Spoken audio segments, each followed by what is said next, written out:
Okay, let's go to Tom Brady retiring. And I mean, what's the angle here? Should I just play last year's episode when he retired, or like? There's lots of angles. So, what do you want to talk about? You want to talk about the Bucs receivers?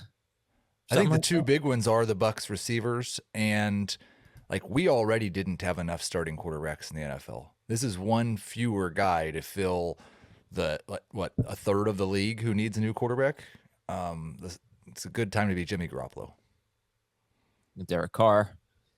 Go ahead, Jamie. The South is so terrible. The South. So, what do you think about Godwin and Evans? You know, Chris Godwin, his 3 best seasons in terms of yards per target were the 3 he played without Tom Brady. Mike Evans' 2 best yards per target seasons were the 2 before Tom Brady. And I think it's just, Brady threw short and threw quickly. Before that, it was Jameis and Ryan Fitzpatrick, very different quarterbacks. But, Jamie, what do you think just right now, the general outlook for Chris Godwin and Mike Evans specifically? I mean, it's and you have to stick to this all the way through September. Easy. No, this is definitive. I think Godwin will still be fine. I think his game will hopefully translate to whoever quarterback he plays with. Evans, look, he's a concern. He needs somebody that could throw downfield with success at this point in his career. I think can still make plays in that regard. But if it's a young or backup like Kyle Trask, for example, I guess still put him in the young category. It's going to be bad.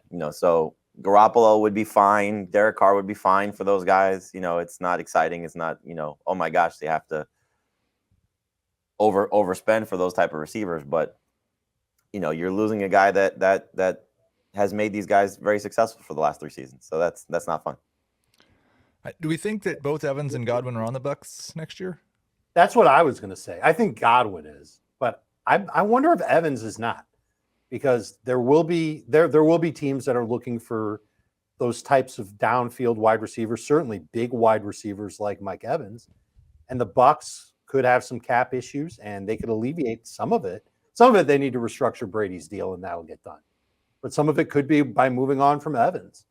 And I wonder if there is an opportunity for another team that's looking for a number 1 receiver to make a play for Evans, a team that's looking to try and make a Super Bowl run, and they fancy themselves being a wide receiver away. Maybe they can't get their hands on DeAndre Hopkins. I wonder if Evans is someone that they look into. I still think he has some value as a number 1 type of wide receiver still. Won't be for very long. Well, the question, though, is they're not getting Devontae Adams, Tyreek Hill compensation in return. So no chance. Do they settle for Amari Cooper compensation in return?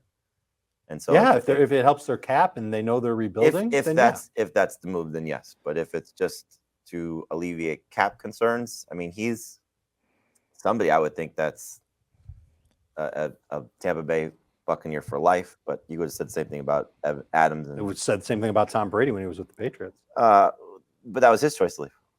Yeah. True. The Twitter trade that I saw already floated this morning. I don't remember who it was. I'm sorry. Good trade, though.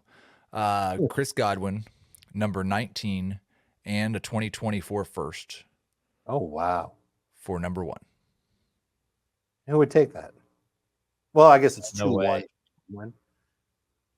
The Bears get 2 firsts and Godwin for the first pick?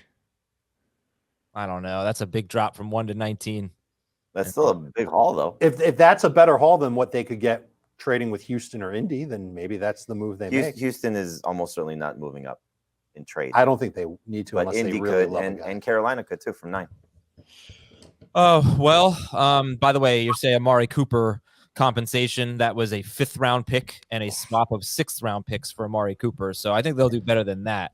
But do you need the list of teams that might go after a perimeter receiver? 30s, though. It's not like it's an easy guy to move.